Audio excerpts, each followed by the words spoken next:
오늘 이 자리에 계신 우리 모두는 다 예수를 참 잘 믿고 싶어 합니다. 우리는 정말 누구나 하나 없이 예수님을 참 잘 믿고 잘 따라가기를, 또 그분이 원하시는 길을 정말 순탄하게 잘 그곳까지, 또 그분의 뜻하신 그 자리까지 가기를 너무나도 소망합니다.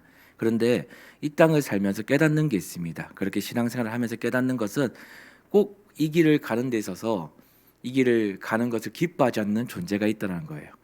우리가 예수를 잘 믿는 이 일을 정말 너무나도 싫어하는 존재가 있다는 것이죠. 그리고 그것을 싫어할 뿐만 아니라 그것을 여전히 그 길을 가지 못하도록, 그냥 싫어하는 것으로 끝나는 게 아니고 그 길을 갈 수 없도록 우리를 방해하는 그런 존재들이 있다는 것을 우리는 깨닫게 되죠.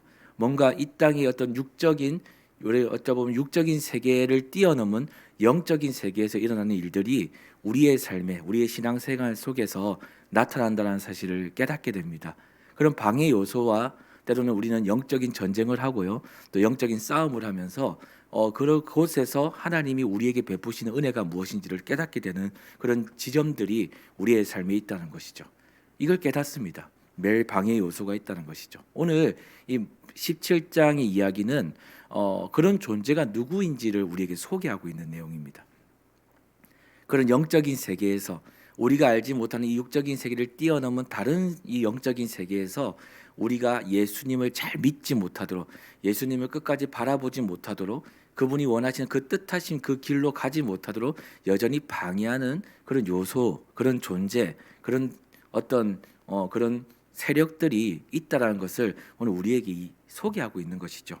오늘 그것을 본 사람, 바로 사도 요한이 오늘 성령의 인도를 받아 그것을 보게 되었다는 이야기를 오늘 내용을 담고 있습니다.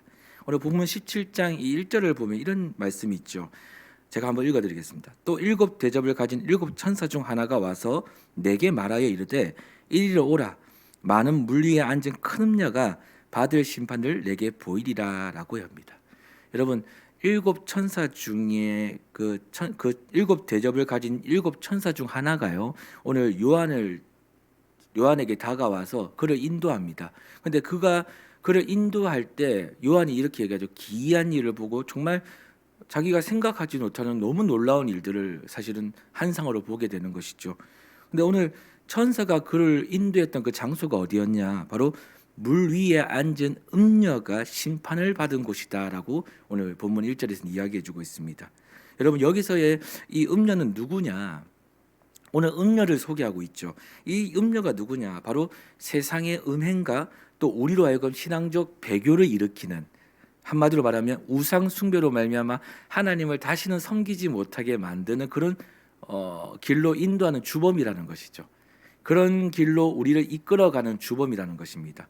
세상으로부터 음행하게 만들고 또 신앙적 배교를 일으키도록 우상 숭배하도록 만드는 주범. 그 주범이 바로 누구냐? 음녀라는 거예요. 이 음녀가 어디에 앉아 있다고 합니까? 바로 많은 물 위에 앉아 있다라고 얘기합니다. 여러분, 이것은 어떤 의미를 가지고 있냐면, 이 물 위에 앉았다. 당시 여러분 바벨론이라는 도시 그 주변에는 흐르는 강이 있습니다. 어떤 강이냐면 바로 유브라데 강입니다. 우리가 성경에서 자주 읽게 되는 강인데요. 그 강 주변에서 이제 바벨론을 중심으로 이 강이 흘러나갑니다. 그러니까 유브라데 강에서 흘러나는 물에 둘러싸여 있는 이 바벨론의 모습을 상징하는 이야기예요. 그러니까 이 음녀는 누구를 말하냐면 바벨론을 의미합니다. 그리고 그 바벨론 주변에 흐르는 물이 있죠. 유브라데 강. 그러니까 물 위에 앉은 물 위에 앉은 자, 그 음녀, 바로 바벨론을 오늘 의미하고 있는 것이죠. 이 1절에 보면요, 위에 앉았다라는 이 말이 있습니다. 이 말은 어떤 의미를 가지고 있냐면 바로 어떠한 대상을 정복하고 통제한다. 그 물 위에 앉아서 그것을 통제하고 있다라는 의미를 가지고 있어요. 그러니까 오늘 이 음녀는 물 위에 앉아서 무엇을 하고 있는 것인가? 바로 이스라엘뿐만 아니라 오늘 이 말씀에 기록되어 있는 그 대상, 바로 이스라엘뿐만 아니라 온 민족과 온 나라를 지금 그 음녀가 그 위에 앉아서 통제하고 정복하고 있다. 그들을 다스리고 있다라는 의미를 가지고 있는 겁니다. 쉽게 말해 이거죠. 뭐냐면 정복한 이 이스라엘을 그냥 둔 게 아닙니다. 그들을요, 자신들이 섬기는, 바벨론이 그동안 했던 모든 갈래, 그런 음행과 또 바벨론이 섬겼던 모든 우상들을 그들로 하여금 그렇게 따르게 만들었다는 거예요. 그들로 하여금 그렇게 살도록 통제했다는 겁니다. 하나님만을 섬겼던 이스라엘을 그냥 둔 게 아니고 그걸 그냥 인정해 준 게 아니라 그들로 하나님을 섬기지 못하도록 자신들이 믿는 우상을 그들에게 제시하고 그들로 그것을 믿도록 통제했다는 거예요. 그리고 그것뿐만 아니죠. 그들의 갈래, 그들의 어떤 살아왔던 삶, 하나님이 기뻐하지 않는 삶을 그들에게 제안했다는 겁니다. 그냥 제안이 아닙니다. 정복자로서 그들을 통제했다는 거예요. 그들을 유혹했다는 것이죠. 그리고 어떻게 합니까? 그들로 다시 하나님과 멀어지도록, 이제 그들도 바벨론과 똑같이 되도록 그렇게 음녀인 바벨론과 똑같은 삶을 살도록, 하나님과 전혀 관련 없는 그런 삶을 살도록 그들을 인도했다는 것이죠. 오늘 본문 2절에 이렇게 얘기합니다. 땅의 임금들도 그와 더불어 음행하였고 땅에 사는 자들도 그 음행의 포도주에 취하였다 하고라고 얘기합니다. 여러분, 이 음행의 포도주는 말 그대로 무엇을 말하냐면 이 바벨론이 주는 우상을 말합니다. 바벨론이 주는 음행을 말해요. 하나님을 완전히 잃어버리게 만드는 우상과 음행입니다. 하나님을 완전히 잃어버리게 만드는, 이 세상의 어떤 것을 통해서 하나님을 완전히 잃어버리게 만드는 것. 여러분, 바벨론이 주는 이 우상은 뭐냐면 바로 음녀가 주는 음행, 이 모든 어쩌보면 우리로 하여금 계속해서 무언가에 취하게 만드는, 우리로 하여금 하나님을 완전히 망각시켜버리는 그런 것을 말합니다. 그러니까 이것에 어떤 일이 벌어지냐, 이 음행의 포도주를 누가 마셨다고 합니까? 온 나라 임금들이 다 마셨답니다. 온 나라 임금들뿐만 아니라 이 땅에 사는 모든 자들도 음행의 포도주에 취하였다라고 얘기해요. 여러분, 예레미야 51장 7절에 이런 말씀이 있습니다. 바벨론은 여호와의 손에 잡혀 있어 온 세계가 취하게 하는 금잔이라 문민족이 그 포도주를 마심으로 미쳤도다라고 얘기해요. 예레미야 51장 7절에 이런 이야기가 있습니다. 그러니까 바벨론이 주는 이 음행의 포도주는요, 사람으로 하여금 미치게 만듭니다. 그냥 미치게 하는 게 아니라 취하여서 미치게 만드는 거죠. 여러분, 우리가 생각해 보십시오. 무언가에 취하게 되는 순간 어떻게 됩니까? 꼭 잃어버리게 되는 게 하나가 있습니다. 뭐냐면 바로 통제력입니다. 통제력. 나 스스로를 통제할 수가 없어요. 나 스스로의 감정이나 나 스스로의 가지고 있는 모든 육체로서 가지고 있는 모든 것을 통제할 힘이 없어집니다. 취하게 되면요. 특히 이 음녀는 우리에게 무엇을 잃어버리게 만드냐면 예수를 믿는 성도들을 취하게 하여서 바로 영적인 통제력을 잃어버리게 만들어요. 하나님이 누구신지를 망각하게 만듭니다. 첫 번째는요. 두 번째는 무엇이냐면 내가 무엇을 위해 살아야 될지 하나님의 뜻하심을 잃어버리게 만듭니다. 이게 통제력을 잃어버리는 거죠. 이것을 하게 하는 주범이 누구냐? 바로 오늘 본문에서 소개되어 있는 음녀라는 겁니다. 이 음녀는 바로 우리에게 어떤 것을 제시하면서 우리를 통제하고 우리로 하여금 이것을 망각하게 만드냐면 바로 우상 숭배와 음행을 제시함으로 말미암아 우리로 하여금 하나님을 망각하게 만들고 하나님의 뜻을 잃어버리게 만드는 것입니다. 여러분, 우리가요 통제력을 잃어버리잖아요. 그러면 우리는 혼미해집니다. 우리는 정신을 차릴 수가 없습니다. 정말 정신을 차릴 수 없죠. 여러분, 아버지를 우리가 애들을 데리고 부모님들이 애들을 데리고 어디 시장통에 갔거나 어디 백화점에 갔거나 여러 장소에 갔을 때 아이가 사라집니다. 아이의 입장에서 보면 아이가 부모를 잃어버립니다. 아이는 정말요, 여러분 그 순간 정신을 차릴 수가 없습니다. 울고 난리가 납니다. 울고 난리가 납니다. 정말 그 순간만큼은 모든 걸 다 잃어버린 거예요. 그 아이에게는요. 근데 그 순간 부모님이 나타났을 때 어떻게 됩니까? 그때 안심하죠. 그때 다시금 안정을 찾습니다. 근데 부모님을 잃어버리는 순간요, 그 손을 잡고 있던 부모님과 손을 놓는 순간 막 좋은 걸 보다가 잃어버릴 수 있죠. 어디가에 끌려서 그냥 잃어버릴 수 있죠. 그런데 그 순간 그 아이는요, 부모가 없다는 그 사실을 알게 됨으로 말미암아 정신을 차리지 못하고 혼미해집니다. 아주 그때 제일 괴로운 시간이죠. 이것을 말하는 겁니다. 결국 여러분, 우리가 혼미해질 때요, 이 사단은요, 이 음녀는요, 무엇을 우리에게 어떤 것으로 우리에게 다가오냐면 그 순간, 혼미해진 그 순간 우리의 모든 것을 빼앗아 버립니다. 우리의 통제력뿐만 아니라 우리로 하여금 결국 하나님으로부터 받던 모든 것을요 다 빼앗아 버립니다. 그리고 우리를 지배하죠.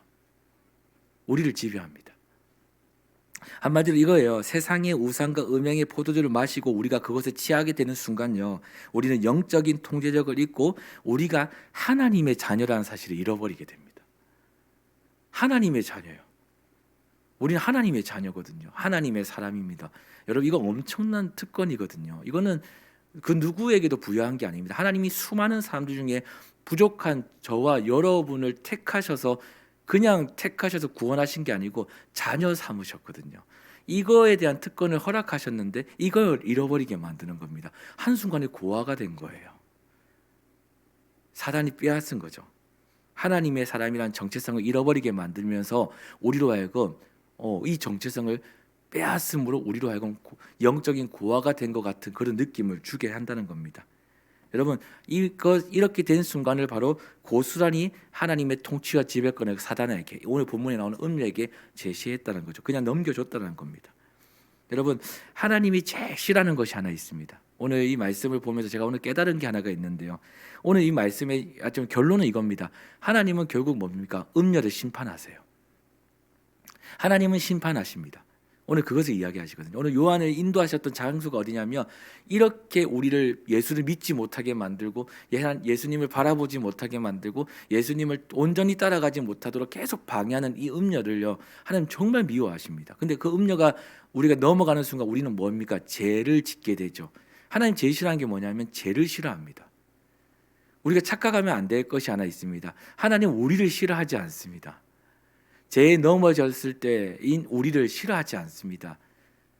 죄에 넘어져 때로는 이 죄에 취하여서 쓰러진 우리를요, 그냥 미워서 버려주시는 분이 아니죠. 하나님 뭘 미워하시냐면 죄를 미워하세요. 그리고 그 죄의 주범을 미워하십니다. 죄를 짓게 한 주범이죠. 오늘 누구를 위해서 하나님 무엇을 위해서 심판을 하시는가? 여러분, 우리를 위해서, 우리를 사실은 아주 결론적인 이야기인데요, 우리를 너무 사랑해서요, 죄에 빠진 우리를 포기할 수가 없어서 어떻게 하시냐면 그 음녀를 오늘 본문에 보니까 심판하신다고 이야기해요. 우리로 하여금 죄를 짓게 하고 죄로 넘어지게 한 그 주범을요 심판하신답니다. 그 주범을 심판해야지만 어떻게 합니까? 그 죄에 빠진 우리를 구원하실 수 있기 때문에 하나님은요, 그 심판의 대상을 우리가 아니라, 실상은 우리는 우리라고 생각할 때가 있거든요. 근데 그게 아니라, 우리가 아니라 하나님 우리를 사랑하셔서 우리로 넘어지게 한 그 주범을요 심판하신다는 거예요. 자칭 음녀라, 자칭 바벨론이라 말하는, 우리를 통제하고 하나님만이 우리를 통제하고 하나님만이 우리를 다스리시는 분인데, 그 하나님의 자리에 자신이 들어간 그 음녀가 그 자리를 독차지한 그 사건을 보시고 하나님 너무나 분노하시고 그 음녀를 심판하신다는 거죠. 하나님은 심판하신다는 겁니다. 여러분, 혹시 오늘 이 본문이 우리에게 이것을 이야기하는 거죠. 오늘 예수를 믿지 못하게 하는 것은 그저 유혹뿐만이 있는 것이 아니라는 겁니다. 오늘 6절을 보시면요, 이렇게 이야기해요. 이 요한이 고백한 건데요. 또 내가 보매 이 여자가 성도들의 피와 예수의 증인들의 피에 취한지라 내가 그 여자를 보고 놀랍게 여기고 크게 놀랍게 여기니. 여러분, 이 음녀가 하는 일은 뭐냐면 목적이 분명하죠. 예수를 믿지 못하게 하는 겁니다. 예수님을 온전히 따르지 못하게 하는 거예요. 그럼 그것은 유혹만 있는 게 아니라 심한 박해와 핍박도 있었다는 거죠. 오늘 그가 성도들의 피와 예수의 증인들의 피에 취했다는 이 표현은 뭐냐면 그들을 핍박했다는 겁니다. 그들을 하여금 예수를 믿지 못하게 박해했다는 거예요. 수많은 일들로 그들을, 예수님을 따르는 그들 성도들의 그 삶을 힘들게, 환난으로, 박해로, 핍박으로 그들을 그곳으로 갈 수 없게끔 만들었다는 거죠. 예수를 잘 믿는 성도들의 삶에 그런 것을 허락했다는 겁니다. 그러니까 결국 여러분, 이 사단의 목적은 분명합니다. 우리는 여러분 하나님의 자녀가 되면 주신 축복이 하나 있는데 뭔지 아십니까? 그게 영생입니다.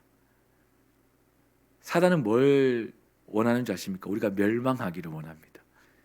유혹을 당해서 멸망하기를 원하고, 심한 박해와 핍박을 받아서 예수님을 부인하고 멸망하기를 원합니다. 이게 목적이거든요. 그러니까 사단은 우리가 멸망할 수 있는 모든 수단을 다 동원해서 우리를 공격합니다. 성도들의 삶을 흔드는 거죠.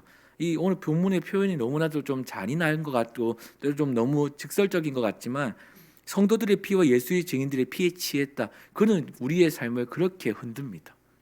생명의 위협을 느낄 만큼, 심지어 순교를 하는 사람들 또한 있었죠. 그러니까 이런 인생들을 우리 성도들의 인생을 이렇게 흔듭니다. 근데 그가 그런 음녀가 절대적인 것 같고 대단해 보이지만 실제적인 뭡니까? 하나님은 그 음녀를 심판하신다는 거예요. 우리의 삶을 흔드는 예수를 믿지 못하게 그렇게 흔드는 그 음녀를 하나님 결국 심판하신다는 겁니다. 우리로 하여금 죄로 계속 넘어지게 만들고 우리의 삶을 계속해서 죄 그 속략 그 속굴에 그 죄 구덩이에 계속 빠지게 만드는 그 음녀를 하나님 그냥 가만히 두시지 않고 그냥 지켜만 보고 있지 않고 결국에 그 음녀를 심판해서 우리로 하여금 우리가 그 죄의 자리에서 우리를 구원하신다는 것이죠. 여러분, 이것이 믿음입니다. 오늘 우리가 이 본문을 통해서 깨닫고 믿어야 될 부분이 있다면 하나님은 결국 우리를 구원하신다는 거예요. 오늘 우리는 죄로 인해서 때로는 고통스러울 때가 있습니다. 늘 반복적인 죄로, 때로는 인생에 예수를 믿지 못하게 하는 심한 박해와 핍박으로 우리의 삶을 때로는 이 예수를 믿는 이 부분이 늘 흔들릴 때가 있습니다. 그런데 우리 성도가 끝까지 주의 길을 가면서 바라봐야 되고 믿어야 될 것이 하나가 있다면 무엇이냐? 바로 하나님은 우리를 결국 구원하신다는 겁니다. 그 죄의 속굴에서 또 그 수많은 핍박과 환난과 박해 속에서도 하나님은 결국 우리를 구원하셔서 우리의 삶에 승리를 주신다는 거죠. 이것을 오늘 본문에서 이야기하고 있는 것입니다. 하나님 결국 심판하세요. 여러분, 우리가 해야 될 일이 뭡니까? 바로 끝까지 하나님께 나아가는 겁니다. 무슨 일이 있어도 주님께 나아가는 겁니다. 설령 내가 어떤 모습일지언정, 내가 오늘 어떤 모습으로 내 삶이 비춰질지언정, 그럼에도 하나님께 나아가는 겁니다. 그분을 믿는 것이죠. 사단으로부터 엄청난 공격을 당해서 약해졌을지언정, 또 약해지고 약해지더라도 그럼에도 하나님께 나아가는 겁니다. 여러분, 이것이요 성도로 부름받은 우리에게 주신 하나님이 베푸신 구원의 은혜입니다. 오늘 그 구원의 은혜를 믿고 나가는 하루가 되기를 소망합니다. 오늘 이 구원의 은혜로 어떤 순간이 오더라도 하나님 결국 나를 구원하신다. 하나님 결국 나를 승리의 길로 인도하신다. 하나님의 때는 온다. 하나님이 분명히 이 순간 어느 순간이라도 나를 다시 일으키시고 하나님의 방법으로 이 모든 죄의 사슬에서 죄의 속골에서 나를 건져 주실 것임을 하나님, 그런 하나님을 믿고 나간다라는 이 믿음으로 오늘 이 하루 사시는 저와 여러분 되기를 소망합니다. 하나님 우리와 함께 하십니다. 오늘도 그 믿음을 가지고 나가는 저와 여러분 되기를 다시 한번 축복하고 소망합니다. 기도.